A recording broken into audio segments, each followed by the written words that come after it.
I want you to picture something for me. Imagine pulling into the driveway of the place you've called home for nearly a year. Your 7-year-old son is in the back seat, kicking his feet against the seat and humming a song from his favorite cartoon. You've got grocery bags in the trunk, milk, bread, his favorite cereal that was on sale. It's a normal Saturday afternoon, the kind of afternoon that shouldn't change your life. But then you see it. At first, my brain couldn't make sense of what my eyes were seeing. There were things on the lawn, clothes, furniture, boxes. It looked like someone was moving out, except nobody had told me about any move. I slowed the car to a crawl, and that's when I recognized my own belongings scattered across the grass like debris after a tornado. My wedding dress was draped over a garbage can at the end of the driveway. The dress I wore when I married Neil 8 years ago. The dress I'd kept preserved in a box in the closet. The dress I'd imagined showing my future daughter-in-law someday. It was hanging there like a rag, the hem dragging in the dirt. Corbin's bicycle was lying in the street, not the driveway, the street, like someone had thrown it there hoping a car would run it over.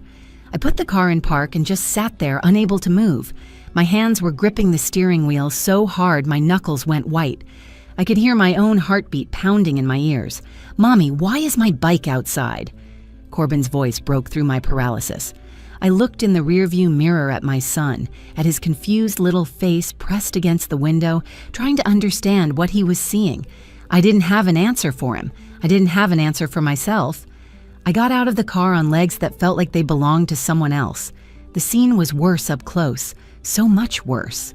Photo albums lay open in the grass, pages fluttering in the breeze. Our family pictures, Neil and me on our honeymoon, Corbin as a newborn, his first birthday, first day of kindergarten, all of it exposed to the elements like it meant nothing.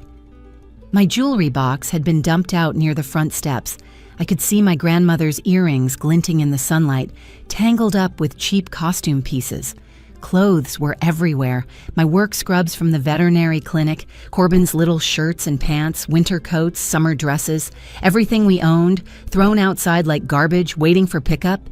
And then I saw the sign. It was wooden, hand-painted, hammered into the ground right in the center of the lawn where anyone driving by could see it. The letters were bright red, neat and deliberate. Someone had taken their time making this sign. Someone had planned this. Freeloaders not welcome. I read those words 3 times before they sank in. Freeloaders. That's what they were calling us. That's what they were telling the whole neighborhood we were. My mother-in-law, Doreen, did this. I knew it before I even saw her face. I knew it in my bones. The front door opened, and there she was. Doreen Burney, 63 years old, standing in the doorway of the house where I'd been living for 11 months. She was wearing gardening gloves and a pleasant expression, like she'd just finished planting petunias instead of destroying my life. "Oh, Tessa," she said. "I was hoping you'd find somewhere else to go before we had to have this conversation." I couldn't speak. The words were stuck somewhere between my chest and my throat, blocked by shock and rage and something that felt like grief all over again.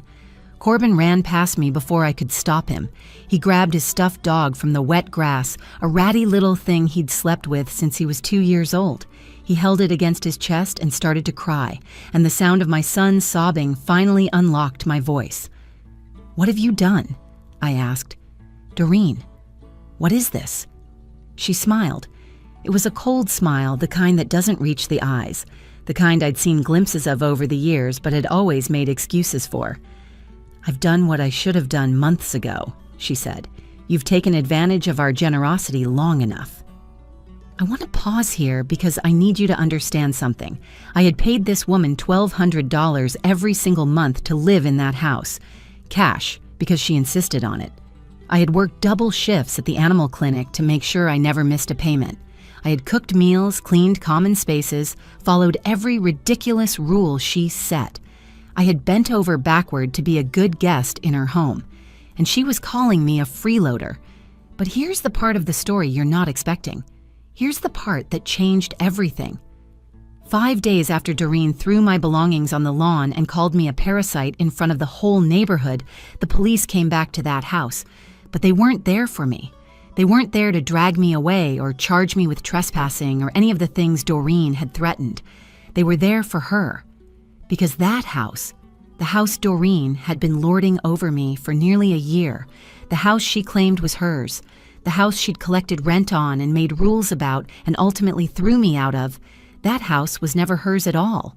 It was mine. It had been mine since the day my husband Neil died, and Doreen had known it the entire time. My name is Tessa Burney. I'm 33 years old, and 11 months ago, I lost my husband in a car accident that shattered my entire world. In my grief, I trusted the wrong people. I let my in-laws convince me I was helpless. I handed over control of my life because I was too broken to fight for myself. This is the story of how I found out the truth. The story of how I discovered that the people who called me a freeloader were the real freeloaders all along. And the story of how I took back everything they tried to steal from me, including my dignity. It starts with that sign on the lawn, but it ends somewhere very different. To understand how I ended up standing on that lawn watching my life scattered across the grass, I need to take you back 11 months, back to the worst day of my life, which until recently I thought was the only worst day I'd ever have. My husband Neil left for work on a cold February morning. There was snow in the forecast, but nothing unusual for Ohio in winter. He kissed me goodbye in the kitchen while I was packing Corbin's lunch for school. He ruffled our son's hair and promised to bring home pizza for dinner. "Pepperoni and extra cheese," Corbin said. "Pepperoni and extra cheese," Neil repeated. "Got it, buddy." Those were the last words I ever heard him say. The call came 4 hours later. A semi-truck had jackknifed on the interstate during a sudden whiteout. Neil's car was caught in the pileup. They told me he died on impact, which I think was supposed to be a comfort. It wasn't. The weeks after the funeral exist in my memory like fragments of a broken mirror. I remember faces at the service, but not names. I remember casseroles appearing in my refrigerator, but not who brought them.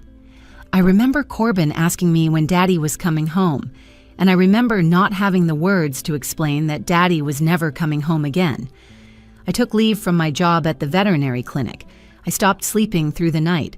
I'd wake up at 3 in the morning reaching for Neil's side of the bed, and the emptiness there would steal my breath every single time. Neil had always handled our finances.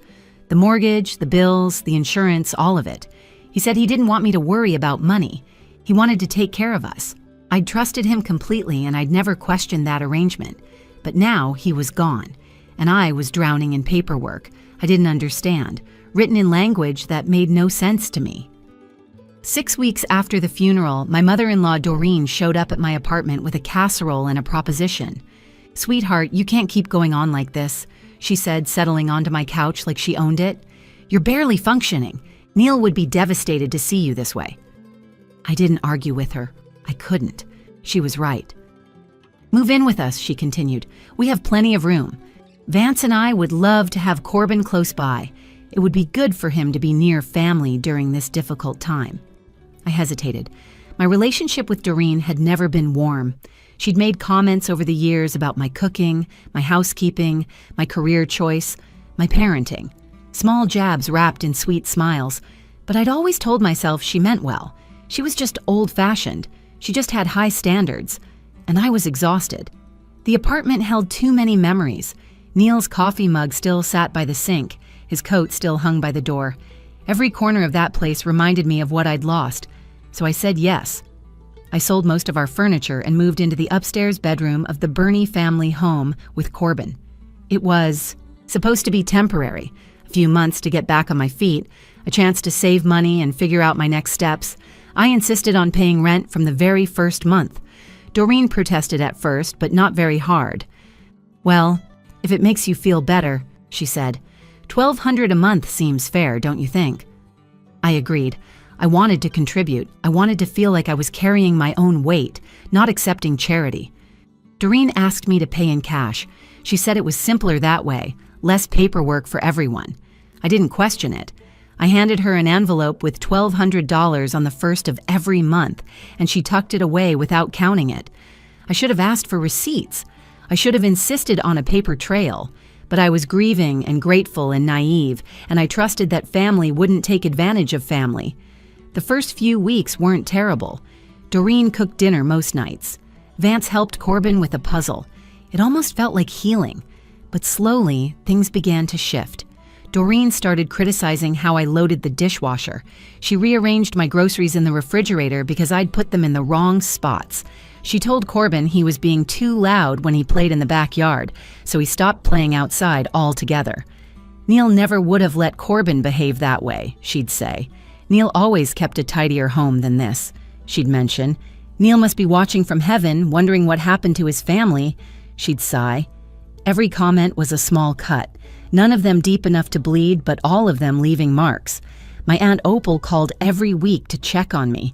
She was my mother's sister, the woman who'd raised me after my parents died when I was 16. She knew me better than anyone. "How are things with the Bernies?" she'd ask. "Fine," I'd tell her. "They're just set in their ways." "Something about that woman has never sat right with me, Tessa. Be careful." I told her she was worrying over nothing. I told her Doreen was harmless. I was wrong. The morning of the lockout started like any other Saturday. I woke up early, made Corbin pancakes, and planned our errands for the day. There was a grocery store across town running a sale on his favorite cereal, and I figured we'd make a little adventure out of it. Maybe stop for ice cream on the way home. Doreen was in the kitchen when we came downstairs. She barely looked up from her coffee. "Going somewhere?" she asked. "Just groceries," I said. "We'll be back in a couple hours." She nodded, her eyes fixed on something outside the window. "Take your time." Looking back, I should have noticed something strange in her voice, a flatness that wasn't quite right. But I was focused on getting Corbin fed and out the door. I wasn't looking for warning signs. We were gone for less than 2 hours. The drive to the store took 30 minutes each way, and we spent maybe 45 minutes shopping. Corbin helped me pick out apples and debated the merits of different juice boxes. It was a good morning, a normal morning. Then we turned onto the Bernies Street, and normal ended forever. I've already told you what I saw. The belongings scattered across the lawn, the wedding dress on the garbage can, the sign with those hateful red letters. But what I haven't told you is how it felt to walk through that destruction, picking up pieces of my life from the dirt. Corbin's baby book was lying open near the mailbox. The pages were damp from the sprinklers. Photographs of his first steps, his first tooth, his first day of kindergarten, all of them warped and ruined. I picked it up and held it against my chest like I could protect it from damage that had already been done. Neighbors were watching from their porches and driveways. I recognized some of them. The Hendersons from 2 doors down. The retired couple across the street whose names I could never remember. They were all staring at the spectacle Doreen had created, and not one of them came over to help. I found out later that Doreen had told them I was being evicted for stealing from her. She'd spent the morning spreading poison before I even knew what was happening. The confrontation at the front door was brief and brutal. Doreen stood there in her gardening gloves, looking at me like I was a stain she'd finally managed to scrub out.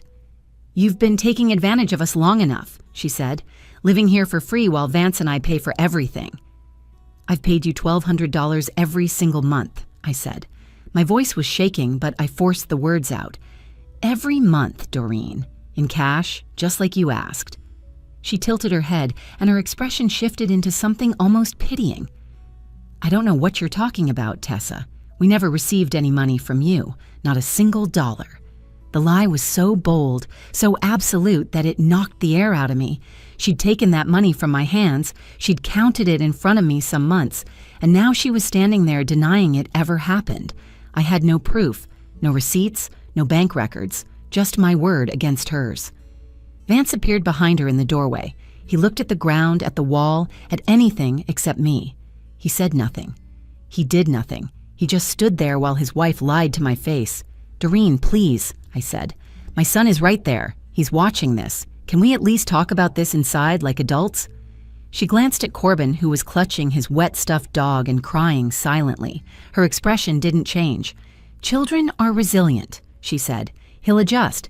Now collect your things and leave before I call the police and have you removed for trespassing." Trespassing.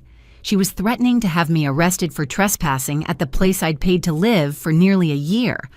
I called Aunt Opal from the car. My hands were shaking so badly I could barely hold the phone. She answered on the second ring.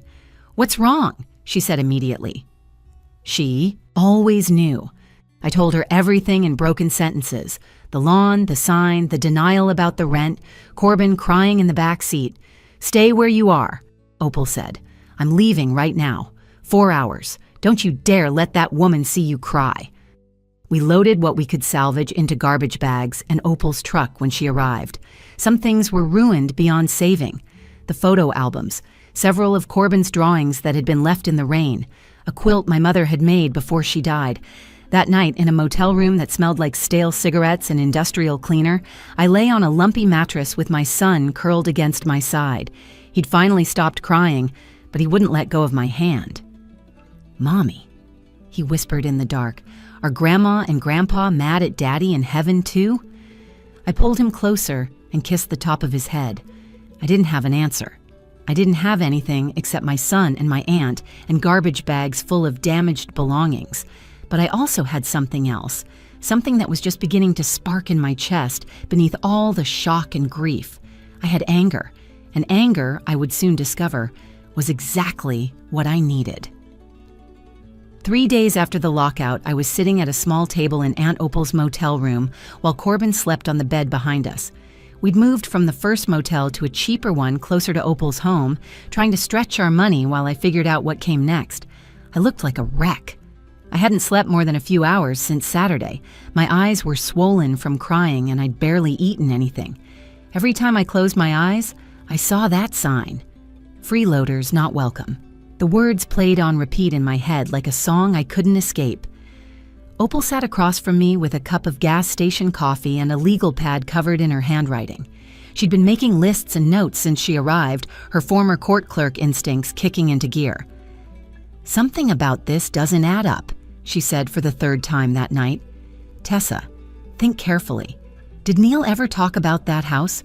About how his parents came to live there?" I rubbed my temples, trying to push through the fog of exhaustion. He mentioned his grandmother left some money when she passed. That was about 2 years before he died. He said it helped them get settled. Opal leaned forward. "Settled how? Did he say they bought the house with it? Did he say they moved in?" "I don't remember exactly. Neil didn't like talking about money with me. He said it stressed me out." Opal tapped her pen against the legal pad. "I remember something from the funeral, your grandmother-in-law's funeral, I mean. Neil said something to me that stuck in my head. He said he was relieved because now he could finally take care of things properly." I frowned. "What does that mean?" I didn't know at the time, but the way he said it, he sounded proud, like he'd accomplished something important. She paused. "Tessa, what if Neil bought that house? What if it wasn't his parents' house at all?" The idea seemed impossible. Neil would have told me if he'd purchased a house. We were married. We shared everything. Or at least I thought we did. But then I remembered how he'd handled the finances, how he'd kept me insulated from bills and paperwork, how he'd always said he wanted to protect me from worry. "Even if that were true," I said slowly, "how would we find out? I don't have any of his financial documents. His parents handled everything after he died. They said they'd take care of the estate stuff since I was in no condition to deal with it." Opal's eyes narrowed. "And you let them?" "I could barely get out of bed, Opal. I couldn't even feed my son properly. I wasn't thinking about estates and paperwork." She reached across the table and squeezed my hand. "I'm not blaming you, honey. I'm just trying to understand how much control they had and how much they might have hidden from you." The next morning, Opal made phone calls while I took Corbin to a nearby park. She still had contacts from her years at the courthouse, people who knew how to find records and trace property ownership. By the time we got back to the motel, she had a name written on her legal pad. "Kirby Anselm," she said. "Property attorney, specializes in estate disputes and real estate fraud. I worked with him on a few cases back in the day. He's agreed to meet with us tomorrow." Kirby's office was in a small brick building downtown, sandwiched between a tax preparer and a dry cleaner. The waiting room smelled like old paper and coffee that had been sitting on a burner too long. I sat in a cracked leather chair with my hands folded in my lap, trying not to feel like a fraud myself. Kirby was a tall man, in his late 40s, with graying hair and glasses that he kept pushing up his nose. His desk was buried under stacks of folders and documents, but he moved through them with the ease of someone who knew exactly where everything was. "Tell me everything," he said. "Start from when your husband passed." I told him about Neil's death, about Doreen's offer to move in, about the cash payments and the lack of receipts, about the lockout and the sign and the lies about never receiving rent. Kirby listened without interrupting, occasionally jotting notes on a yellow legal pad. When I finished, he leaned back in his chair and studied me for a long moment. "Mrs. Burney, did your husband ever mention purchasing property? Any property at all?" "No, but my aunt thinks he might have bought the house his parents are living in." Kirby nodded slowly. "Let me pull some records. County deeds, mortgage filings, probate documents. If your husband owned that property, there will be a paper trail." He stood and shook my hand. "Give me 48 hours. I'll call you when I find something." Those 2 days were the longest of my life. I jumped every time my phone buzzed. I barely slept. Corbin asked me why I kept staring at nothing, and I didn't know how to explain that I was waiting to find out if my whole life had been a lie. On the morning of day 4, Kirby called. "Mrs. Burney," he said, and something in his voice made my heart stop. "I need you to come to my office right away. Bring your aunt. You're going to want to sit down for this." Aunt Opal and I arrived at Kirby's office within the hour. My stomach was in knots the entire drive over. I kept telling myself not to get my hopes up, that whatever he'd found might not change anything. But the urgency in his voice had planted a seed of something I hadn't felt in days: hope. Kirby met us in the lobby and led us back to his office. There were documents spread across his desk, more than I'd seen during our first visit. He gestured for us to sit, then closed the door behind us. "Before I show you what I found, I need to ask you a question," he said. "Did your in-laws ever give you any paperwork after your husband's death? Anything related to his assets, his accounts, or the estate?" I shook my head. "They said they would handle everything. Doreen told me Neil didn't have much anyway, just some savings that went toward funeral costs." Kirby exhaled slowly. "Mrs. Burney, your mother-in-law lied to you about everything." He slid a document across the desk toward me. It was a property deed, dense with legal language I didn't fully understand, but I understood the name printed clearly in the middle of the page: Neil Andrew Burney. "Your husband purchased that house 3 years ago," Kirby said. "He paid for it outright, using an inheritance from his grandmother, plus savings he'd accumulated over several years. There's no mortgage, no liens. He owned it free and clear." I stared at the deed, reading Neil's name over and over like it might disappear if I blinked. "That's not possible," I whispered. "He never told me." "Based on what I've uncovered, I believe your husband intended to surprise you," Kirby said. "I found correspondence between Neil and his grandmother's estate attorney. Neil specifically requested that his parents not be informed about the details of his inheritance. Apparently, his grandmother had concerns about Doreen and included language in her will that her money should benefit Neil and his future family, not his parents." Opal leaned forward. "So Neil bought the house and let his parents live there?" "As a kindness, yes. The deed shows Neil as the sole owner. His parents were permitted to reside there, but they had no legal claim to the property." Kirby paused. "And here's where it gets interesting. Under Ohio law, when a person dies without a will that specifies otherwise, their property passes directly to their surviving spouse. Mrs. Burney, you've been the legal owner of that house since the day your husband died." The room seemed to tilt around me. I gripped the arms of my chair, trying to anchor myself to something solid. 11 months, I said. "I've owned that house for 11 months. And they knew. They had to have known." Kirby nodded grimly. "They were notified by the probate court. I have documentation showing that Doreen Burney signed an acknowledgement of the estate proceedings. She knew exactly who owned that property when she invited you to move in. She knew when she collected rent from you, and she knew when she changed the locks and threw you out." Opal made a sound somewhere between a gasp and a growl. "That woman collected rent on a house she didn't own, a house that belonged to her own daughter-in-law." "Which constitutes fraud," Kirby said, "along with illegal lockout of the rightful property owner and potential theft of estate assets. I've already contacted the county prosecutor's office. They're very interested in speaking with the Burneys." The next morning was day 5. I stood on the sidewalk across from the house with Kirby and Opal, watching a police cruiser pull into the driveway. My heart was pounding so hard I could feel it in my throat. An officer knocked on the front door. A few seconds passed. Then Doreen appeared, her expression shifting from confusion to recognition to something I'd never seen on her face before: fear. "Mrs. Burney, we need you to step outside," the officer said.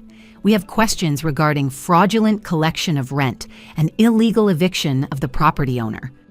Doreen's eyes found me across the lawn. For a moment, neither of us moved. Then her composure cracked. "This is absurd," she said, her voice rising. "That woman has no claim to this house. She's a liar and a thief. She's been manipulating my family since the day she married my son." The officer remained unmoved. "Ma'am, we have documentation showing your daughter-in-law as the legal owner of this property. You'll need to come with us." Vance appeared in the doorway behind her. He looked small and defeated, like a man who'd been waiting for this moment for a long time. "It's over, Doreen," he said quietly. "I told you this would catch up with us." She spun around to face him. Don't you dare turn on me now." But Vance just shook his head. Neil wanted us to leave after his grandmother passed.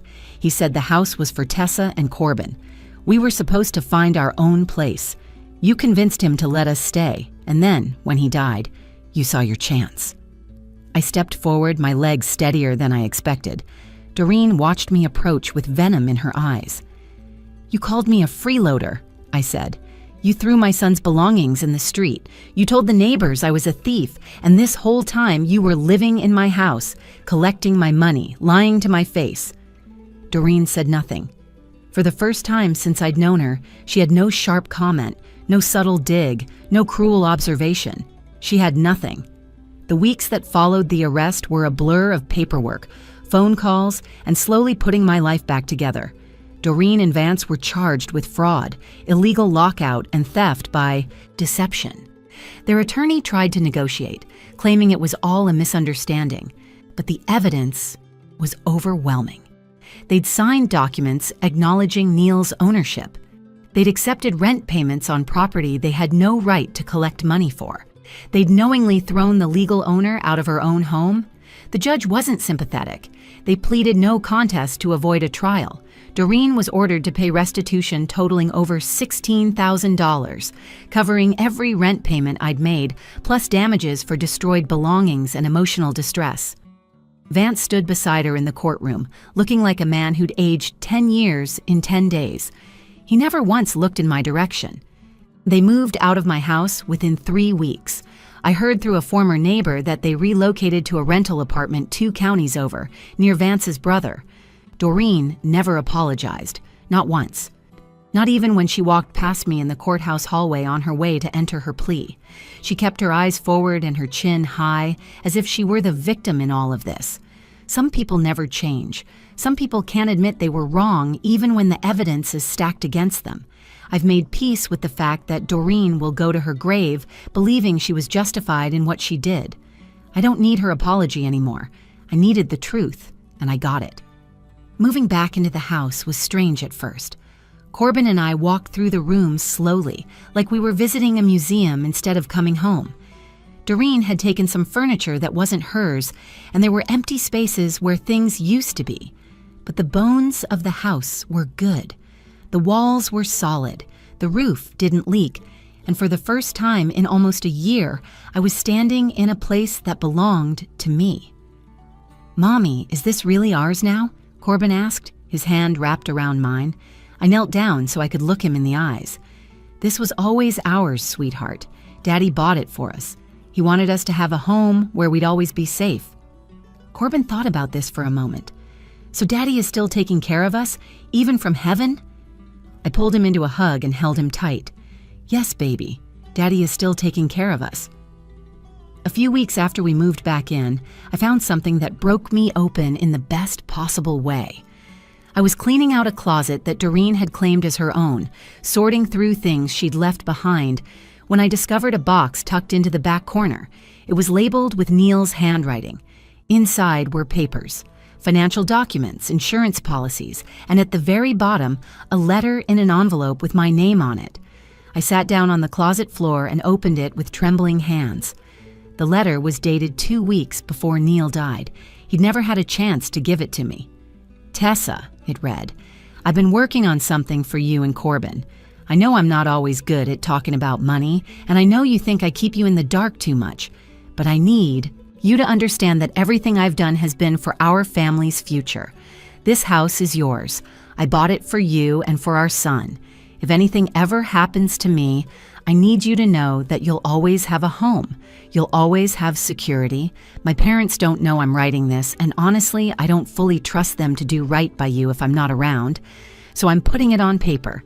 This house belongs to you. Don't let anyone tell you otherwise. I love you, Tessa. I always will. Neil. I sat in that closet and cried until I had nothing left. But for the first time in almost a year, the tears felt different. They weren't just grief. They were gratitude. They were relief. They were the release of a weight I'd been carrying since the moment I watched them lower my husband into the ground. Neil had tried to protect me. He'd seen something in his parents that I'd refused to see, and he'd taken steps to make sure I'd be okay. He just ran out of time to tell me about it. Aunt Opal moved in with us for 2 months to help me get back on my feet. We repainted Corbin's bedroom together in his favorite shade of blue. We planted flowers in the front yard where that horrible sign had stood. We filled the house with noise and laughter and the smell of home-cooked meals. I went back to work at the veterinary clinic. My co-workers welcomed me with hugs and casseroles, and no mention of the rumors Doreen had spread. The gossip had died down once the truth came out. People in small towns love a scandal, but they love justice even more. Corbin started sleeping through the night again. He stopped flinching when he heard footsteps on the stairs. He made a new friend at school and started asking if he could have playdates at our house. Our house. The words still feel like a gift every time I say them. If my story has taught me anything, it's this. Grief makes you vulnerable, and there are people in this world who will exploit that vulnerability without hesitation. They'll smile at you while they're stealing from you. They'll call you family while they're planning your destruction. And they'll make you feel worthless while they're standing on ground that belongs to you. Protect yourself even when you're broken, especially when you're broken. Ask questions. Demand documentation. Keep records of every payment and every promise. Don't let anyone convince you that wanting proof makes you difficult or paranoid. It makes you smart. And if someone ever throws your belongings on the lawn and calls you a freeloader, don't crumble. Don't disappear. Stand up, find the truth, and take back what's yours. That sign said freeloaders not welcome, but in the end, the only freeloaders were the ones holding the marker. This is my home now, mine and Corbin's, and nobody will ever take it from us again. Thank you so much for watching until the end. If Tessa's story moved you, inspired you, or made you think about someone in your own life who needed to hear this, I'd love for you to share this video with them. Hit that like button if you believe that the truth always comes out eventually. Drop a comment below and tell me what you would have done in Tessa's situation. I read every single comment, and I love hearing your thoughts. And if you're not subscribed yet, what are you waiting for? Click that subscribe button and tap the notification bell so you never miss another story. We post new videos every week, and trust me, you don't want to miss what's coming next. Thank you for being here. Thank you for being part of this community. And remember, no matter what anyone tells you, you deserve to stand on ground that belongs to you. I'll see you in the next one.